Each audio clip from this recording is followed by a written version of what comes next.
Video का topic है seed germination. तो सीड जर्मिनेशन किसे कहा जाता है, इसके लिए हम अपने सामने एक तस्वीर ले आते हैं। तो इस तस्वीर में हमें एक पौधा उगता हुआ नजर आ रहा है। यानी जब एक बीज से एक पौधा बनता है तो इस अमल को क्या कहा जाता है? इस अमल को कहा जाता है सीड जर्मिनेशन। तो सीड जर्मिनेशन में क्या होता है? सीड जर्मिनेशन में एक सीड या एक बीज ग्रो करता है न्यू प्लांट में।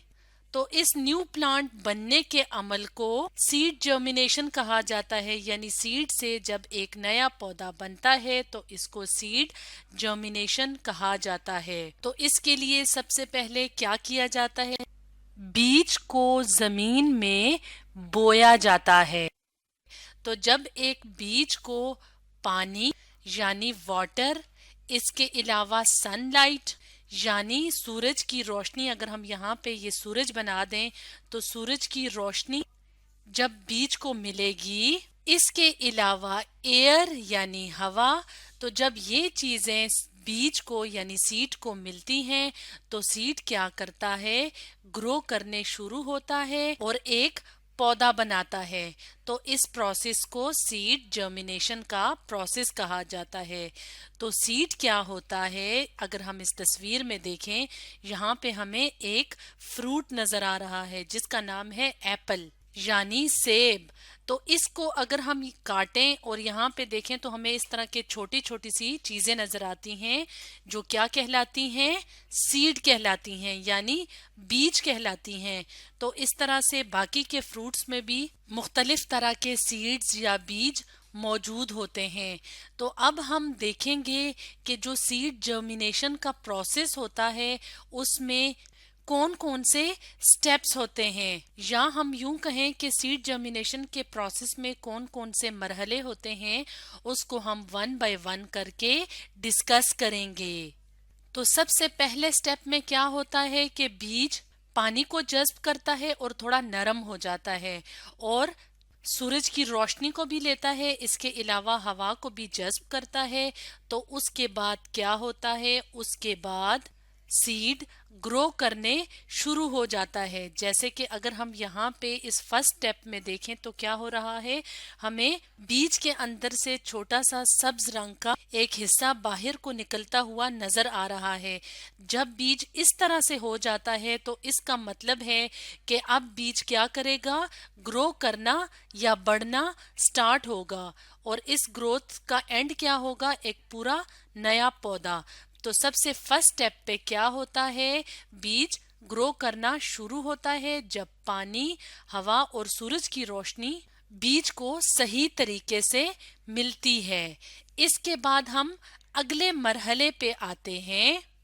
तो अगले मरहले में क्या होता है? हमें इस तरह से छोटी छोटी सी जड़ें नजर आ रही हैं जो कि नीचे की तरफ जमीन की तरफ बढ़ रही हैं। तो अगले मरहले में क्या होता है? बीज के अंदर से रूट या जड़ निकलती हुई नजर आती है। जैसे कि हम यहाँ पे देखें, अगले स्टेप में देखें तो ये क्या है? ये एक जड़ है जो कि क्या कर रही है? बीज के अंदर से निकल रही है। तो अगले स्टेप में क्या होगा? रूट या जड़ हमें नीचे की तरफ ग्रो करती हुई या बढ़ती हुई नजर आएगी। इसके बाद जैसे जैसे वक्त गुजरता है तो ये जड़ साइज में बड़ी होती जाती है और हम मूव करते हैं तीसरे स्टेप की तरफ, यानी सीड जो है वो अब अगले मरहले में दाखिल हो गया है। तो अगले मरहले में क्या होगा? अगले मरहले में शूट पुशेस अप, यानी ये वाला जो पार्ट होता है ये जमीन की सतह से बाहर की तरफ आता है और ग्रो करता है यानी साइज में बढ़ता जाता है। तो शूट इस तरह की सब्ज रंग की डंडी सी होती है जो कि बाद में पौधे के मुख्तलिफ हिस्से यानी स्टेम बनाती है जिसे तना कहा जाता है, और इसके बाद इसी तन्ने के ऊपर लीव्स यानी पत्ते भी यहीं से इसी पार्ट से उगते हैं। तो शूट कौन सा हिस्सा होता है? शूट یہ والا حصہ ہوتا ہے اور یہ ہمیں کب نظر آتا ہے؟ جب سیڈ جب جرمینیٹ کرتا ہے اور اس جرمینیٹنگ سیڈ سے جب چھوٹی سی سبز رنگ کی ڈنڈی زمین کی سطح سے باہر کی طرف آتی ہے تو اس کو ہم کہتے ہیں شوٹ.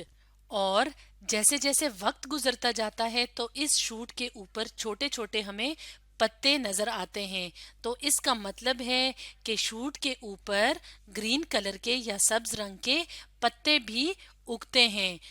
تو اس طرح سے جب پتے بھی اگ جاتے ہیں تو ہمیں ایک ننا سا یا چھوٹا سا پودا نظر آتا ہے. تو اس سارے پروسیس کو سیڈ جرمینیشن کا پروسیس کہا جاتا ہے. اور اس پروسیس میں کیا ہوتا ہے؟ اس پروسیس میں مختلف مرحلے ہوتے ہیں اور جن مرحلوں کی مدد سے ایک سیڈ جو ہوتا ہے وہ گرو کرتا ہے اور ایک پودا بناتا ہے. تو ایک نیا پودا جو اگتا ہے وہ ایک سیڈ یا بیج سے اگتا ہے. تو آج ہم نے پڑھا سیڈ جرمینیشن کے بارے میں.